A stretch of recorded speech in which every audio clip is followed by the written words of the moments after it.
Ladies and gentlemen, Monash is an exciting place. Something new is always happening. Sometimes we wish it didn't. But today we're so glad that we are commencing a new stage in the progress of Monash University. It doesn't seem a long time ago since Professor Waller had us a little further across the campus, the opening of the David Derham School of Law, and now we gather together to open our School of Education. I intend to enjoy this opening. What I mean is that I don't intend to say anything at all. I intend to listen. I'm here merely for the purpose of introducing those who will tell you about the school and will wish the school well. But on behalf of the university, I do welcome all visitors, and I welcome particularly Sir Henry Basten, who has come to us under some difficulties to perform this ceremony. We arranged that he should come earlier and that we should entertain him so that he would feel less apprehension in addressing you this afternoon. But unfortunately, the air services are not as reliable as they are in some other places, and he's arrived with nothing more than a sandwich. And so if he loses vigor and strength, you'll understand that it's not due to our lack of hospitality. We greatly regretted that we didn't have him with us for the lunch that we had arranged in his honor.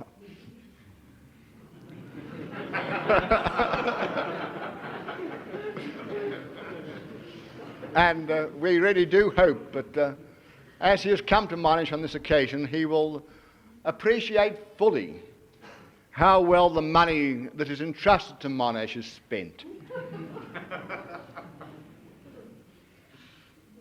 We have too with us, in addition to representatives of other universities, and they are well represented here. I think we have every professor in an educational school in Victoria except one, and so I needn't trouble you with all their names, but we are glad to have professors from Melbourne and professors from La Trobe here to share in the pleasure we have today in opening our own school.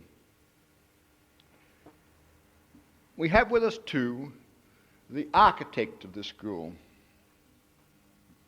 I think he has come to be ready if we disagree with the building, if we think that it's not worthy of Monash, and it will not be a good place in which people can be educated, we can hang him on the outside. I've often thought that architects should be hung on the outside of the buildings that they have erected. But I hope that my dear friend John Scarborough will not suffer that fate today. It is another milestone in the life of an exciting university, and we are so glad that you are all here today to share in the beginning of this new life. And I would call upon, is it you first? I would call upon the Dean, who is so much the author and finisher of these works, to speak. And then when he has finished, we will be able to open the building. The Dean, Professor Selby Smith.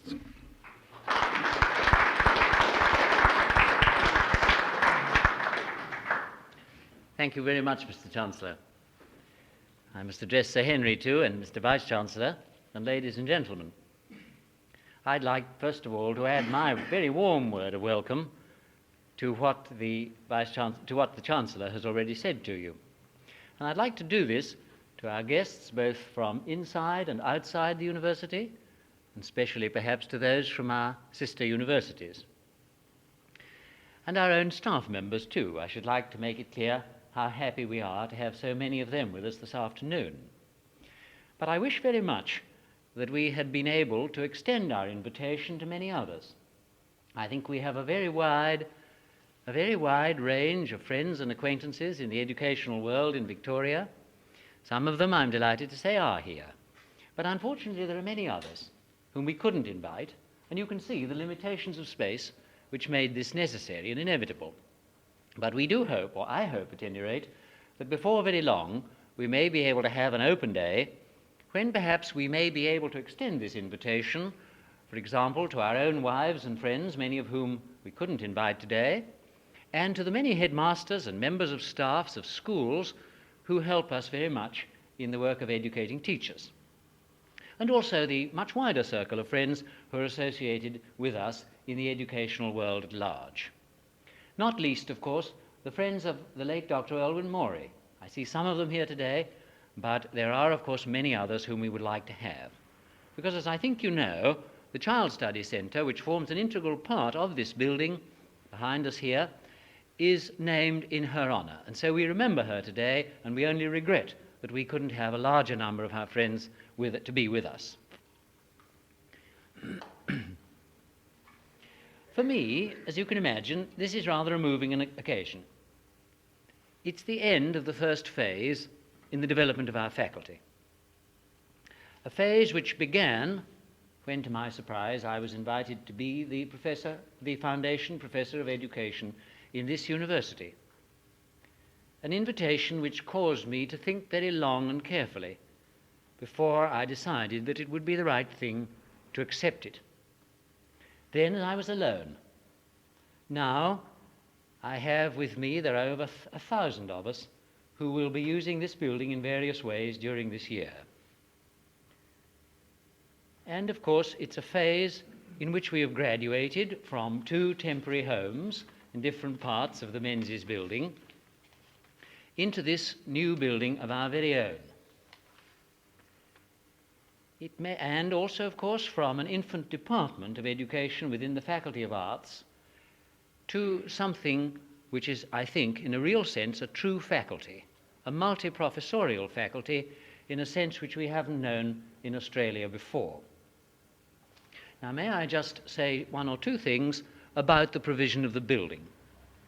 We owe it, of course, to the fact that the AUC were willing to listen to the plans which Dr. Matheson and I tried to put before them when they visited us in 1964. And they were prepared to back them with a substantial capital grant. Not as substantial as we should have liked, of course, but substantial enough to make some progress in doing what we wanted to do.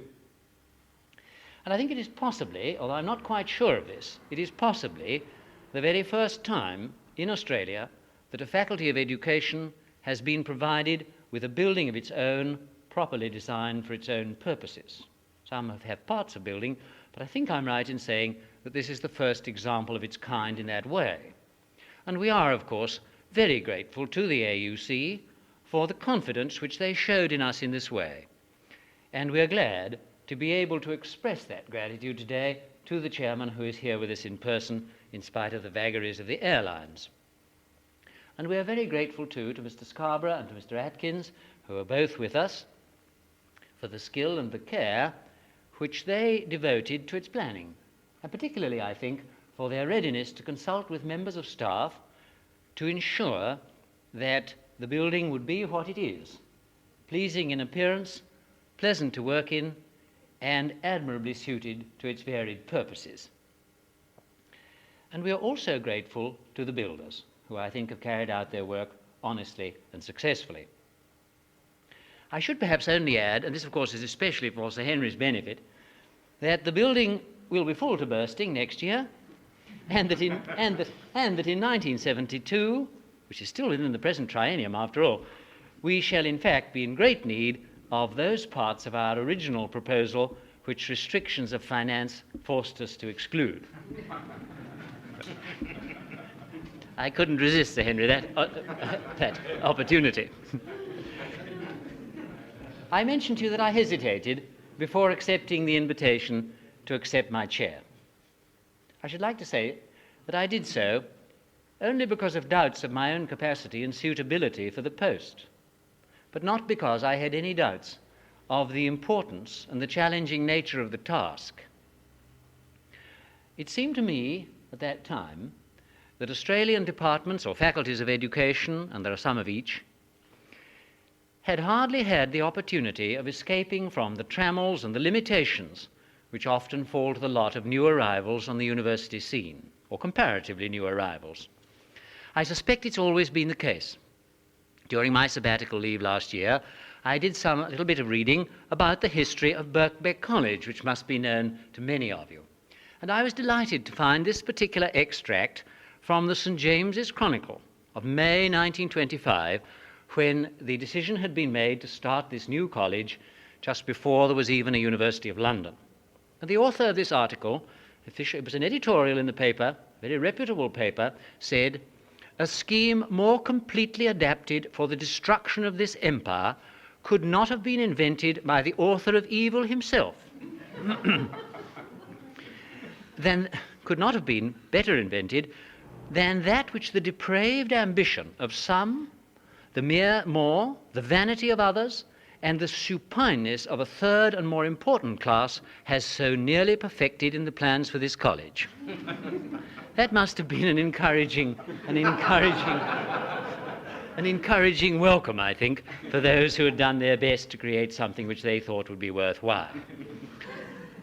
And I also recall, which perhaps many of you do, because fortunately we have one or two visitors from the University of Sydney here with us today. Some of you may recall, I don't mean that you will recall in person, but you may recall reading the discussion when it was proposed to have a chair of history of all things, in the University of Sydney in the 1850s. One of the professors of a more ancient and more respectable discipline remarked in the debate, and I quote from memory, but I think these are the right words, "It is doubtful," he said, "whether a chair of history should be introduced. The question is whether it is likely to be merely useless or wholly pernicious."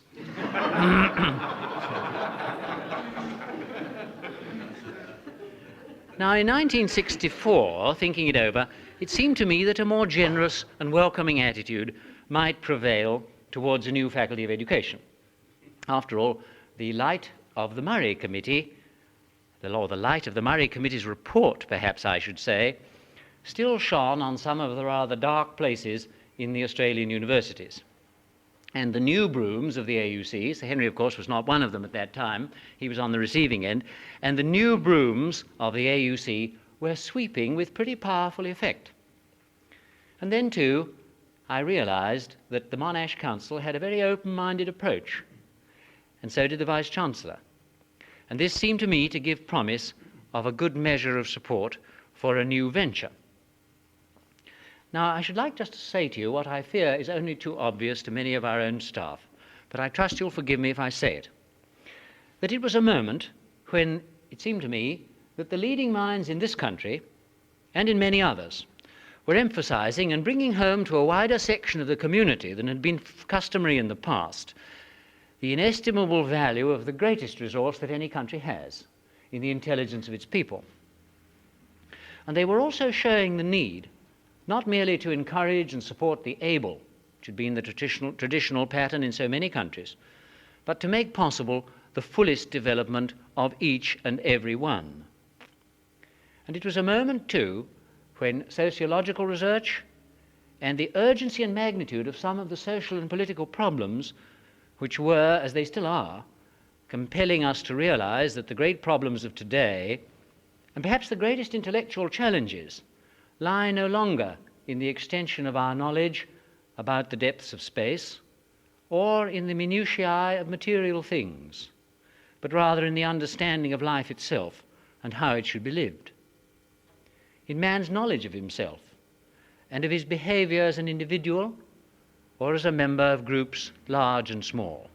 Now I believe as never before the proper study of mankind is man.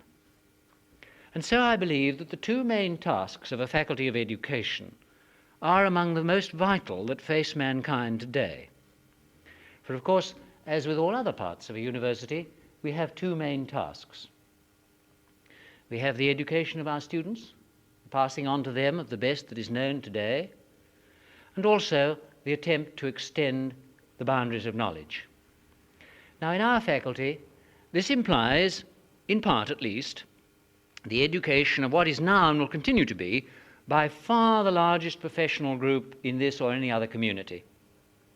We must remember that in Australia now there are well over 100,000 full-time teachers, and that in each state more than half of the young people who are in full-time tertiary education are planning to be teachers.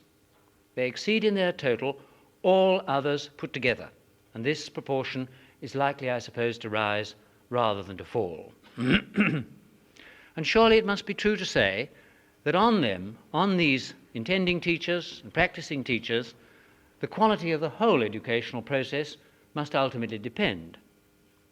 Hence we believe that the task of educating and sharing in the education of teachers, and we don't suppose that we are the only people who are concerned with this, is second to none both in size and importance.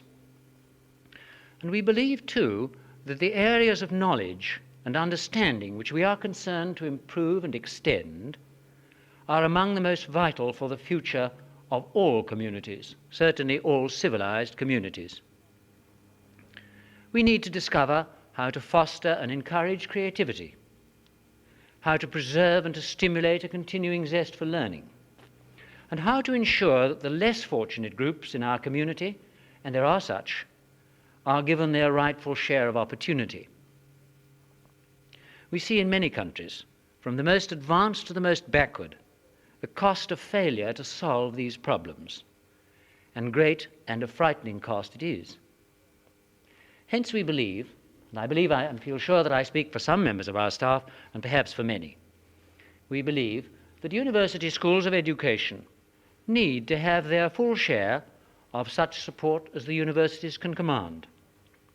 And if I may be a little irreverent, that the psychologist who strives to improve the understanding of the learning process in children deserves just as generous support as he or she who studies the pigeons and the rats. Or we even believe that the sociologist whose research is concerned with the relationship between the school and the community is just as reputable as his colleague who is concerned with the customs of the hillmen of New Guinea or the bushmen in the Kalahari.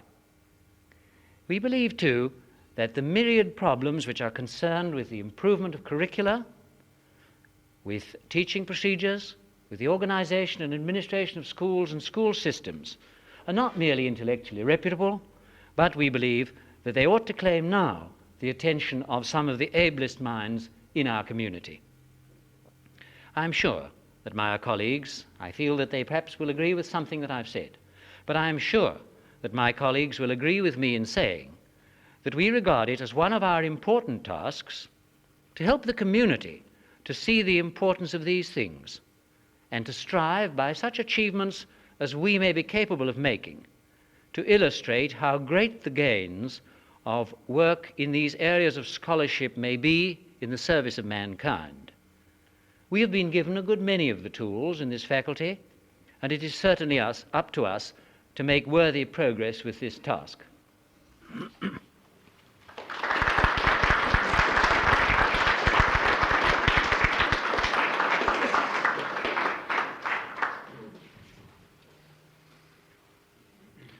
We are very glad that Sir Henry Basten, the chairman of the Australian University Commission, is with us this afternoon. He belongs to what I fear is a fast vanishing race. Retired Vice-Chancellors. I see Lady Peyton here. I don't see Sir George. But I have in mind that in the future, most Vice-Chancellors will die in their jobs. And there will be no retired Vice-Chancellors. But we do regard it as good for Australia that somebody who has been concerned as Vice-Chancellor with the administration of a university should become the chairman of the Australian University Commission, upon which the future of tertiary education in Australia depends. We are glad indeed that Sir Henry has come to us this afternoon, and I invite him to speak to you and then to unveil the plaque or plaque as you prefer.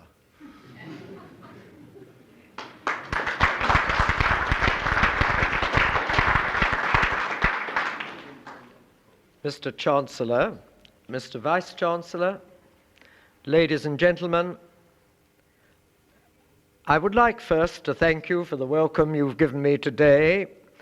I'm particularly grateful for your goodness in finding some bread for me when I arrived too late for the cake.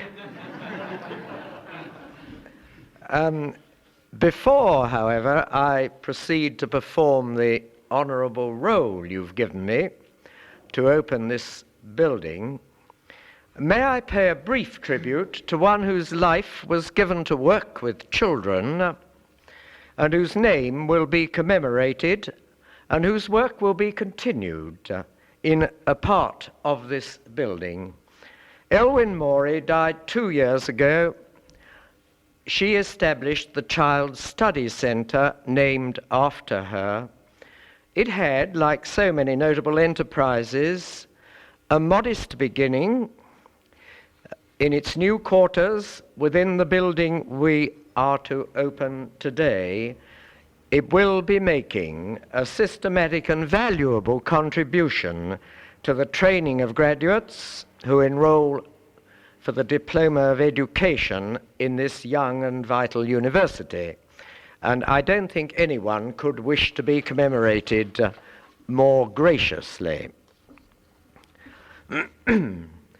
This occasion seems to me to be suitable, I won't put it more strongly than that, for me to put to you, and I do assure you that I do it without any dogmatic intent, a few views on the functions of faculties of education. It would be quite absurd to purport to talk about all their functions in a mere 15 minutes. But I'd like to try to concentrate on certain functions which I hope will become more fully recognized as proper to departments of education and faculties of education. And perhaps I may begin by quoting your Vice-Chancellor. In the Monash Reporter, Volume 6, number 43, you can check me, he wrote, "Our Faculty of Education is making a considerable impact upon an area which has been inexcusably rather Cinderella-like in Australia. The fact, of course, is that education as a professional subject in universities has been a Cinderella everywhere. It did not make its first real advance in Britain till after the end of World War II, and Australia followed only later. And even to this day, in some universities, one meets pockets of prejudice against education as a professional subject worthy of a place in a university. But I do thank heaven that these pockets of prejudice are fading. One of the most memorable characteristics of the Middle Ages was its genius for inventing and establishing institutions, many of which have proved very enduring. The universities themselves are an example, and within the universities, the professional schools of law, medicine, and there is good historical reason for adding this, the arts. But the only professional qualification for actually teaching that the medieval university required was the master's degree, and nothing in the work performed for that degree even hinted at a recognition of the fact that to teach well is a skill which calls for the best possible understanding of what goes on when a person, young or old, is engaged in learning. And many hundreds of years passed before concern about the proper training of teachers appeared. Today, no one would deny the need for the best possible professional training of those who teach in our schools. And I have no doubt, as I think Professor Selby Smith hinted, that the new outlook is mainly the product of the vastly increased demand for education which accompanies growing sophistication in the structure of any society, and has accompanied it in ours for the past quarter of a century. University departments and faculties of education are at last recognized in Australia as having a professional skill to offer and a commitment to research into the process of learning. I'd like to mention that Monash seems to me to have done particularly well in embarking on studies of the environmental problems of those who are to be taught. Those problems are quite fundamental to the process of learning. The fact is that we have now moved very far away from the not very distant days when the use of the birch was the only strictly professional skill deemed necessary by the general public in a teacher. We may be thankful that we've emerged from the medieval situation, but I hope we can go a little further yet. I hope that having accepted faculties of education into the bodies corporate of our universities, we shall use their special knowledge in examining some of the more general problems which university education now faces. I'd like to speak quite briefly about two such problems this afternoon, simply as examples of the kind of thing I have in mind. The first is the fairly well-known problem of the new graduate in arts or science who doesn't want to engage in research and doesn't want to enter the profession of teaching. Until recently, the studies proper to an arts degree and to some extent to the BSc gave a person qualifications which were deemed to be professionally desirable in an administrator, whether in the public or the private sector of the economy. That was when decisions were made substantially as the result of good general judgment. Now, both in the public service and in business, decisions rest much more on statistical analysis and projections, so the arts degree in particular has come to be less of a qualification than once it was for the various forms of employment open to the young graduate who doesn't want to teach. He or she often meets difficulty in obtaining employment which is intellectually satisfying or even well paid.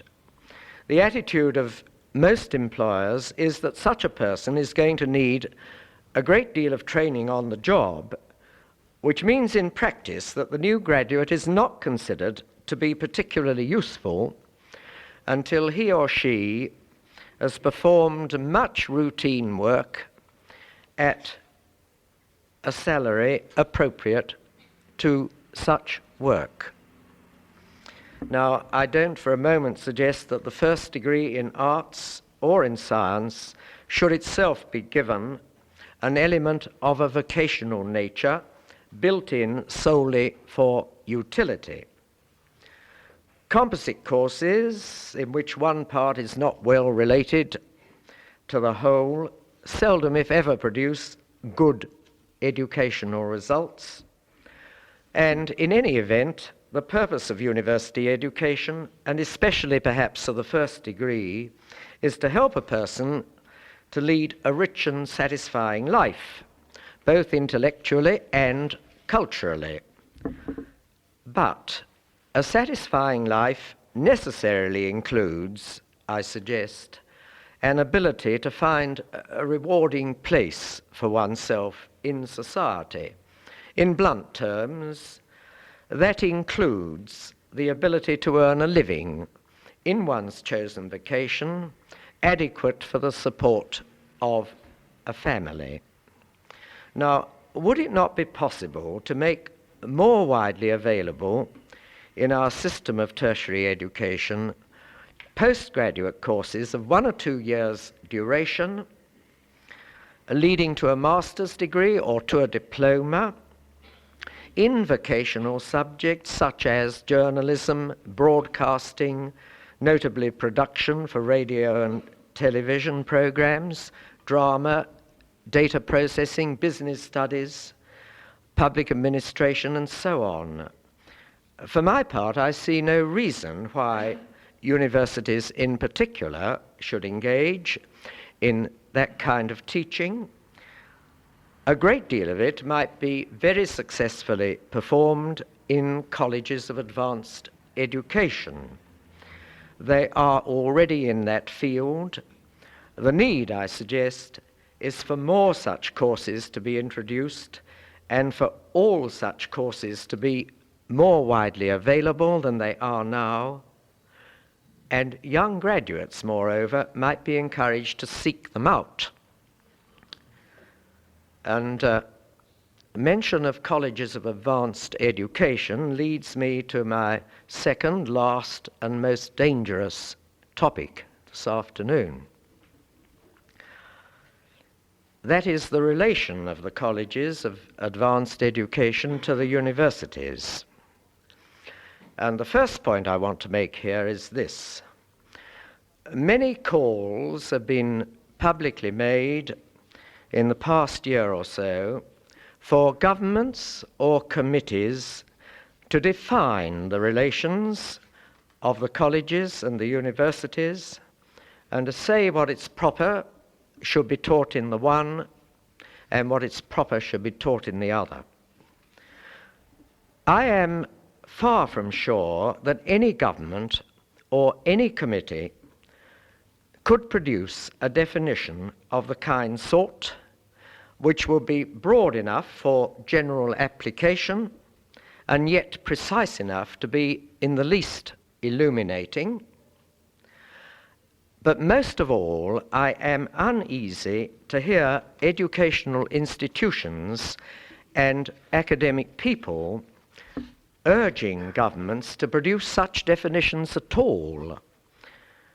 If the governments were purposefully to do some such thing, it would really amount to nothing less than telling the universities and telling the colleges of advanced education what they should and what they should not teach.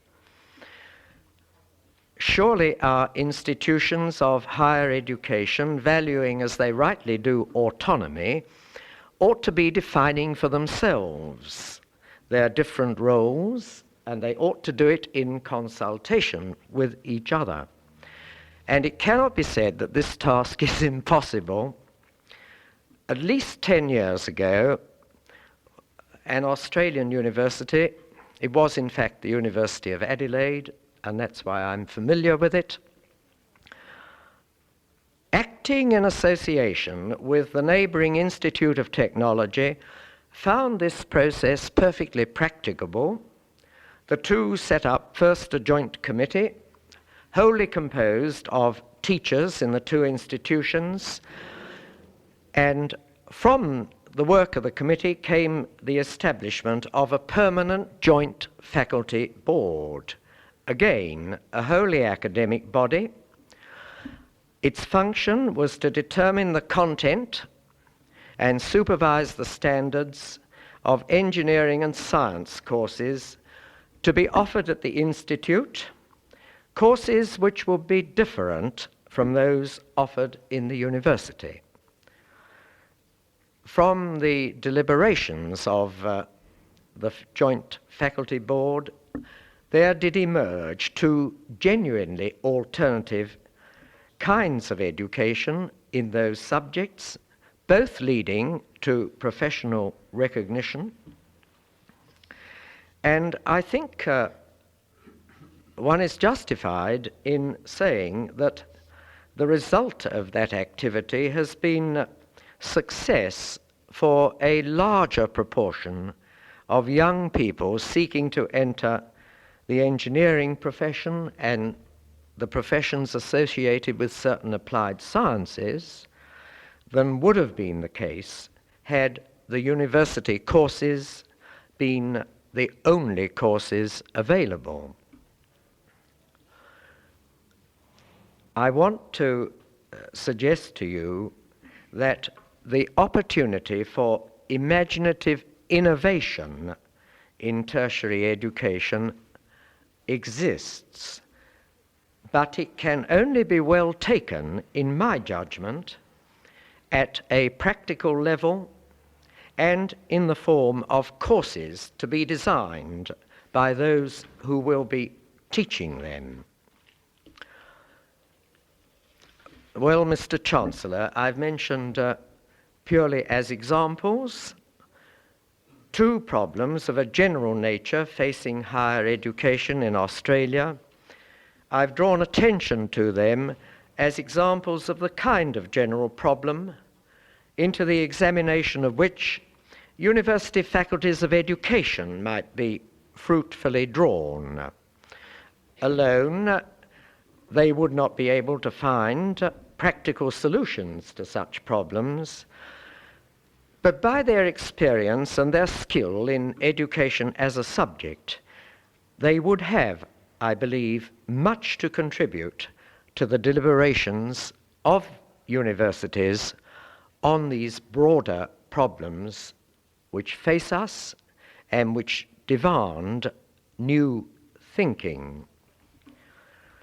May I, Mr. Chancellor, now declare open this building and, in doing so, express my belief that the work which proceeds within it will bring not only new distinction to your university, but will also stimulate innovation to the benefit of education throughout the country.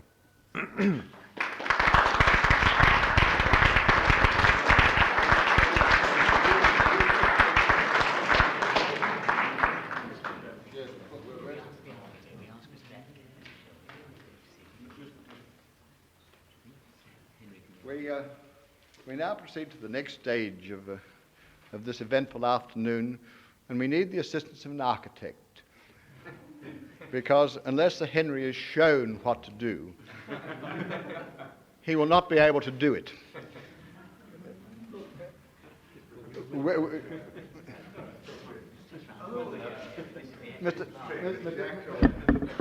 Mr. Scarborough. Henry, I understand that you have to pull that speech.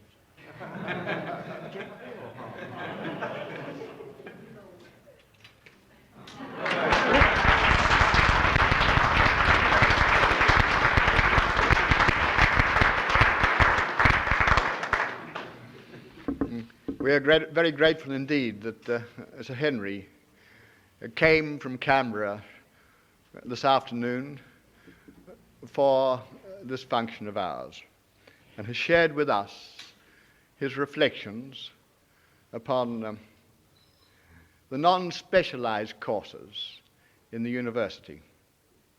If I may refer to what was, after all, but a minor point, I'm sure we all agree with him that those who engage in broadcasting and in television should be exposed to the influence of a university education.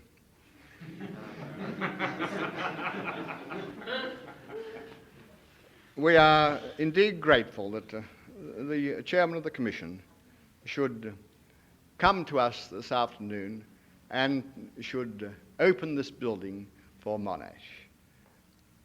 Now, over the past 10 years, I was going to say nothing, but perhaps I should say very, very little has happened in this university without the participation of the Vice-Chancellor. He is fortunate, the non-retired Vice-Chancellor. He was fortunate in being here first, and so he has shared in everything. And I invite him to share with us this afternoon's ceremony. Dr. Matheson.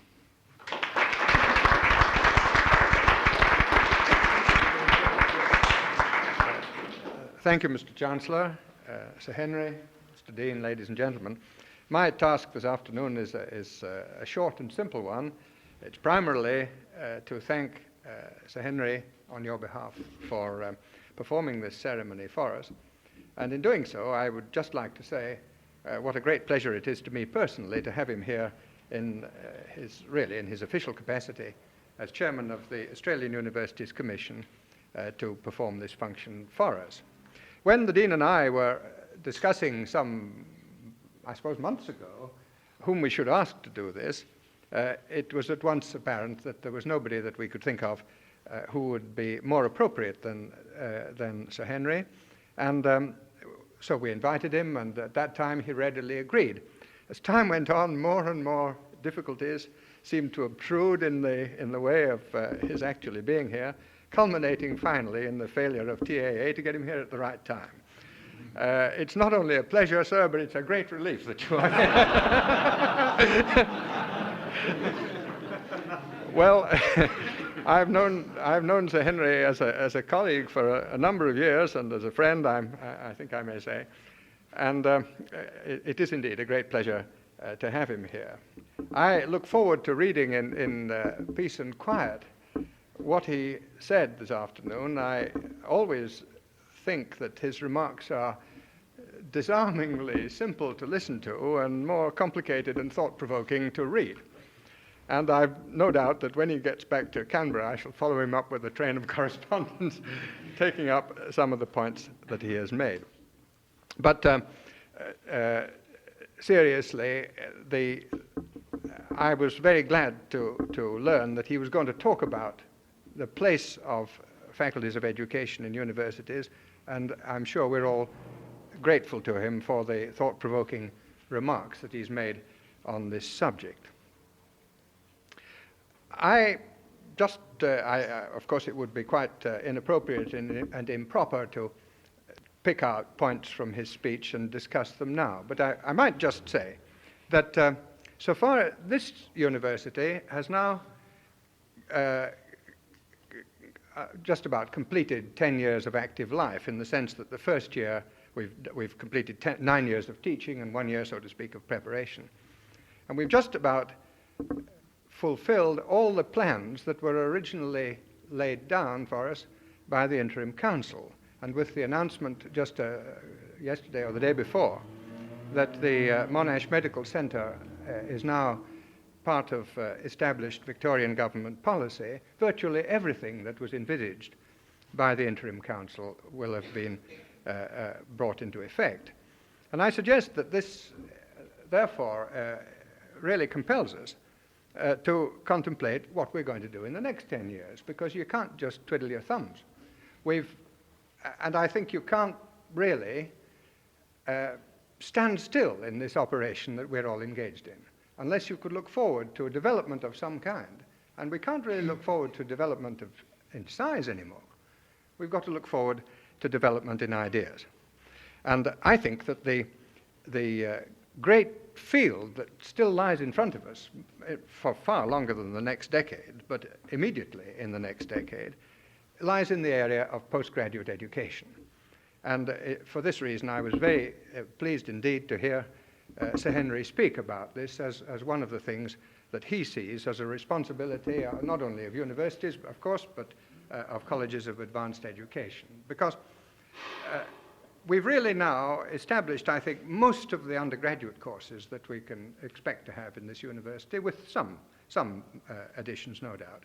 But substantially, the great area, comparatively untapped yet, I think, in Australia, is continuing education for people throughout life. And in this task, I'm sure the universities have a rather special and important part to play, and in particular, I think this faculty has its own special work to do. Sir Henry mentioned the different responsibilities of colleges of advanced education and universities, and this is a very important question. And there, of course, as we all know, there isn't a simple answer to it. But here in this state, we've established the Victorian Universities Committee, on which representatives of the 3 universities and the Victorian Institute of Colleges sit and meet regularly, where we do, in fact, discuss not only bread and butter questions of conditions of employment and so on, but the more important ones to which reference has been made this afternoon. And finally, before I sit down, I think I'd like just to say a word or two about my own thoughts about this faculty, and particularly about the people with whom I come in contact, especially in developing it. It's one of the unfortunate aspects of a Vice-Chancellor's life that his successes are always vicarious, whereas he is responsible for his failures. My vicarious opportunity, if you like, is to participate in appointing senior members of staff. And this I regard as the most important and in all sorts of ways the most rewarding enterprise on which I engage. I regard the part that I played in helping to persuade Dick Selby Smith to join us as one of the real successes of my life here as a Vice-Chancellor. And this afternoon we are seeing the culmination of one phase of his work, and we look forward to seeing you all develop in this faculty and in this building an education faculty which will be the most enterprising, or among the most enterprising, not only in Australia, but throughout our world. I'd like to take this opportunity of thanking him not only for his work, but for his friendship and comradeship during the period that we've worked together. And so